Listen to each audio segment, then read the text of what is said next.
26 minus 3, 3, abipusės daliname iš minus 3, liks lygiai minus 1.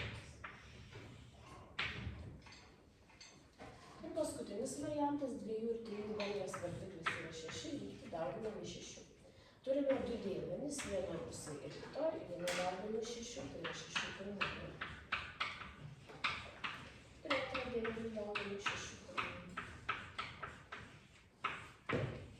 Prastiname. 1 ir 3. 1 ir 2. Vardiklyje turėsiu 1, o skaitiklyje 3 turėsiu dauginti iš x minus 3. Vardiklyje vėl 1, o čia 2 dauginti iš x plus 2. Atskliaudžiame 3x minus 9, atskliaudžiame 2x plus 4. Su x į kairę, su skaičiais į dešinę. Lieka x